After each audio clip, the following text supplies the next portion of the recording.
ir al escenario de la CONAGO. 32 jefes estatales, titulares de los ejecutivos estatales, de los cuales 11, 12, pues ya abiertamente en contra del titular del Ejecutivo Federal, panistas y sobre todo con el tema de superdelegados y el tema de la seguridad. Aquí su vecino de Jalisco, ese ya dijo, vete a la goma, López Obrador. El michoacano casi priista también ya le votó el tema de la seguridad. Pero los priistas, usted hablaba del ADN, son pues, cuates del presidente, no importa de qué partido provenga. Inclusive decía en la columna Alcaldes y Gobernadores que publicó SDP Noticias, que llegan inclusive hasta la genuflexión. Señor presidente, lo que usted quiera, que ahora es lo que usted desee. Porque ese es, usted dijo, somos muy institucionales. Pero pareciera que no hay oposición. ¿Dónde están los priistas diciendo no estamos de acuerdo? ¿Dónde están los priistas levantando la voz en el Congreso y en la CONAGO? ¿Será la CONAGO, pregunto, ese dique para decirle al titular del Ejecutivo que no va por ahí? A ver, yo creo que la CONAGO puede ser la plataforma para generar contrapesos en el sistema, pero no solamente la CONAGO, o sea, hay otros foros, hay otras instancias en donde se pueden generar los contrapesos y esto es bueno para los equilibrios políticos, ¿no? Yo quisiera hacer una reflexión rápida, sencilla, pero creo que tiene profundidad, que tiene que ver con la definición del ADN priista. Hay que recordar que el PRI nace después de un proceso revolucionario, donde un país estaba convulso precisamente por el proceso revolucionario y la razón de ser del PRI es para darle gobernabilidad a un país que estaba en pleno o concluyendo un proceso revolucionario. Nuestro pacto de la Moncloa después de la revolución. Pues el ADN es que queremos estabilidad, gobernabilidad, institucionalidad. Ese es el ADN. Y entonces el PRI supo amalgamar y converger los intereses que resultaron vencedores o prevalecieron después del proceso revolucionario para que en un gran pacto político se tradujera esto finalmente en un instrumento de gobernabilidad. El PAN no, el PAN más o menos en las mismas épocas nace fuera del poder, no adentro del poder, nace fuera del poder y nace para disputar el poder. Entonces el PAN sabe ser oposición porque lo trae más en el ADN que nosotros. Nosotros nos cuesta mucho trabajo ser oposición porque nacimos para generarle condiciones de gobernabilidad al país después del proceso revolucionario. 80 años después, bueno, las cosas han cambiado y parte del ADN prevalece, parte del ADN ha cambiado, pero nos domina en ciertas ocasiones la institucionalidad. No, yo no soy amigo del presidente.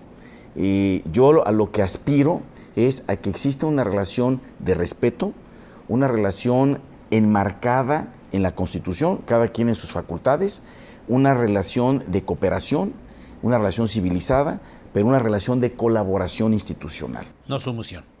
No sumisión, no hay entrega, ni siquiera estaría yo construyendo un tema de amistad. Es un tema político que se enmarca en lo que dice la Constitución. A ver, 3 temas, gobernador, que es fundamental y de manera obligada como reportero tratarle. ¿Cómo ve a Enrique Peña Nieto, expresidente de México, un personaje que logró captar el enojo de millones de mexicanos porque era un cementerio nacional y votan en contra de Felipe Calderón? ¿Cómo lo ve hoy? Un personaje que se va con las peores calificaciones de la historia como un titular del Ejecutivo. ¿Somos injustos los mexicanos o se pasó de lanza el expresidente Peña Nieto?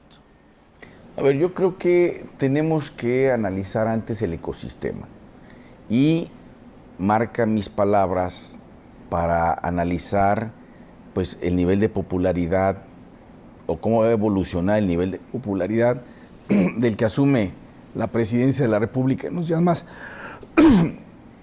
Creo que el ecosistema para gobernar se ha puesto muy complicado.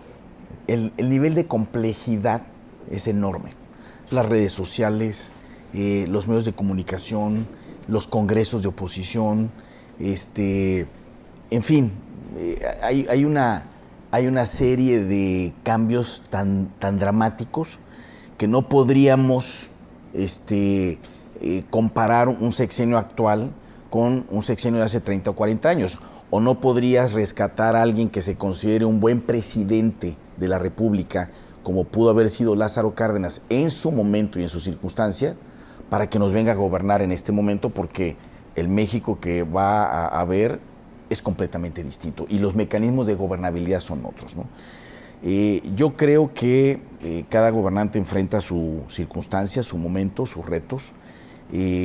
Todos los gobernantes estamos sujetos a cometer errores, también aciertos, por supuesto. En el caso del presidente Peña Nieto, yo en primer lugar digo abiertamente que es un amigo personal, que le tengo afecto, que trabajé con él como subsecretario, y mi experiencia como subsecretario de Comunicaciones, que me permitió ver de cerca a un presidente gobernando, es que el presidente Peña Nieto es un patriota. Es decir, la reforma de telecomunicaciones en la que yo participé y que se hacían presentaciones y se tomaban decisiones muy complicadas para un sector que estaba en condiciones monopólicas y que había que desarticular las estructuras monopólicas, implicaba tomar decisiones muy complejas a favor de todos los mexicanos. Y en contra de unos poderosos. Y en contra de poderes fácticos monumentales. Y las decisiones caminaron, las decisiones avanzaron, y ahorita te puedo decir que la reforma de telecomunicaciones pues es una reforma que está dando resultados contundentes que están beneficiando a todos los mexicanos. Y es algo de lo cual me siento muy orgulloso, haber sido parte de ese equipo y ver a un presidente actuante, ¿sí?, que tenía la claridad de las decisiones que tenía que tomar a favor del pueblo de México. Le decía que venían 3 preguntas seguidas con sazón. La segunda es el asunto de un amigo para el gobernador Nacho Peralta, Luis Videgaray Caso. Un personaje que algunos dicen es una inteligencia destacada, un hombre superdotado, y venía en el avión en Aeromar para verlo gobernador y leía a Fausto Pretelín Muñoz de Cote en El Economista, que le hace un reclamo al extitular de la Secretaría de Hacienda, ex canciller Luis Videgaray Caso. ¿Qué pasó? ¿Qué sucedió? ¿Por qué todo eso no fue para hacerle el bien a su partido, al presidente? Y pareciera que hoy este personaje que le hablaba todos los días al titular del Ejecutivo fue para mal. Esa es la percepción de muchos millones de mexicanos. Bueno, yo creo que también te digo con toda claridad pues que Luis Videgaray es mi amigo, que a lo largo de mi carrera política pues él influyó o él me ayudó, y yo eso lo agradezco y lo reconozco. Sí me hubiera gustado estar más cerca de él. A veces pues, las diferentes responsabilidades, las agendas empiezan a generar distancias que son involuntarias, que son parte de una dinámica muy complicada de lo que es la función pública. Pero pues hubiera sido para mí muy satisfactorio haber podido estar más cerca de él, platicar más, intercambiar reflexiones, recomendaciones y consejos.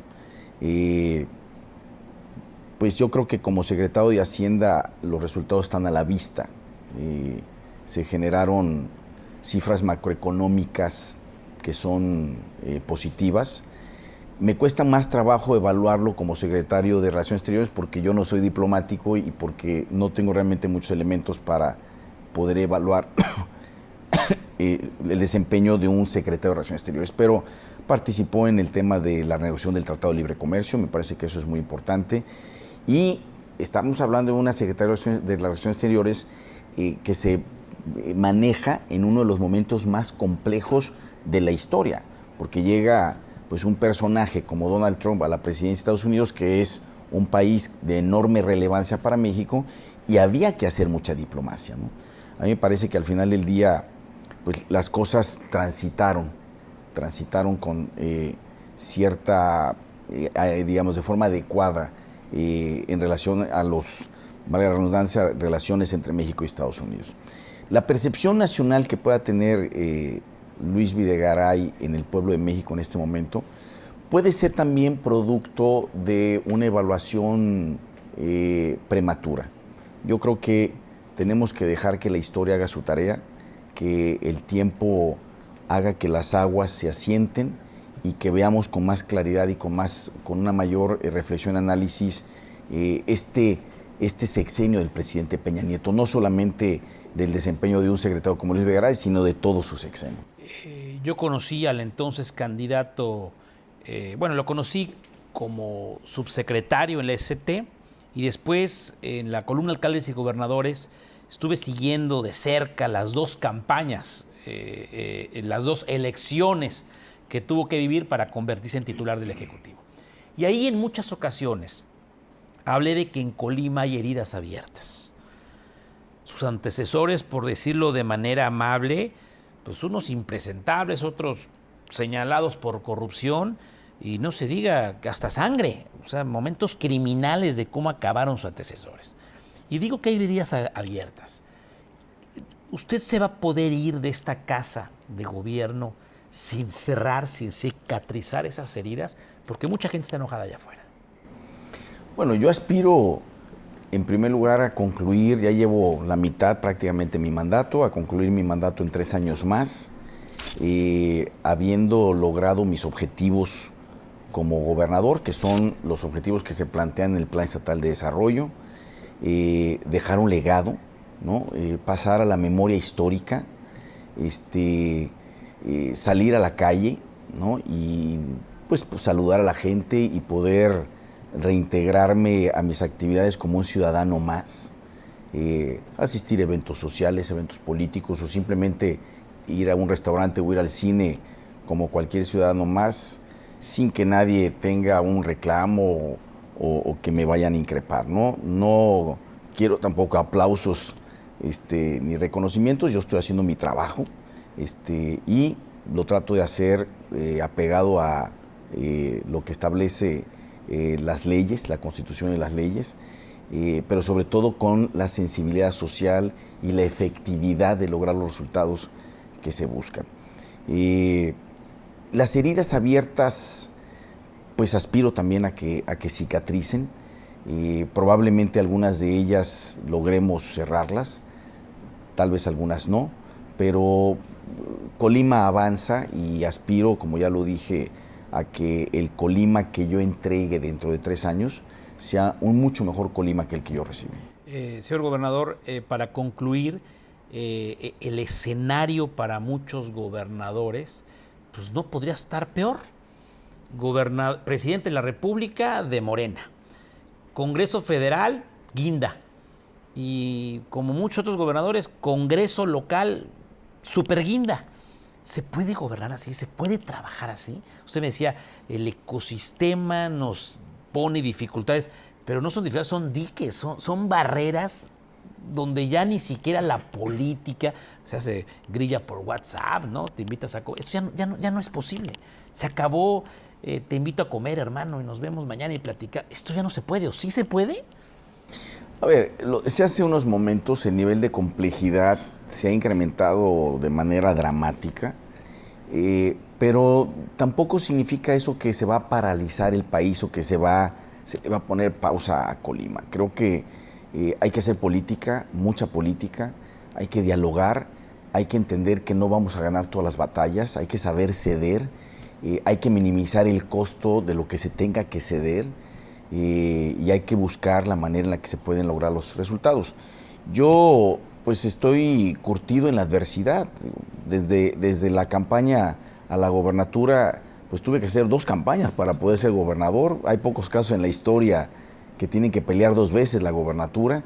Empiezo como gobernador con lo que yo califiqué hace 3 años como el escenario político más adverso al que se ha enfrentado un gobernador en la historia, ¿sí? Un congreso de oposición dominado por el PAN, 2 alcaldes del PRI de 10 alcaldías que hay en el estado, una sociedad fracturada después de un proceso de 2 procesos electorales, las finanzas públicas en un estado verdaderamente catastrófico. Sus exgobernadores que pues eran mala carta de presentación para el candidato del PRI y del Verde y de Nueva Alianza, y creo que hasta PT estaba con usted. En la segunda también fui candidato del PT, y en ese escenario hemos salido adelante.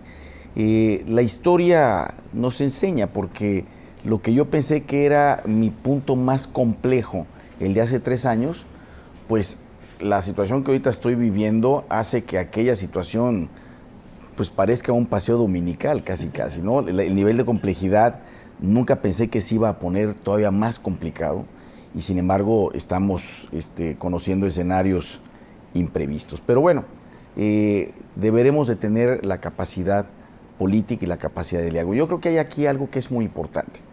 Siempre que el interés sea el interés general de Colima y de los colimenses, deberemos de tener capacidad de ponernos de acuerdo, porque ya no sería buscar un acuerdo en el qué, sino en el cómo.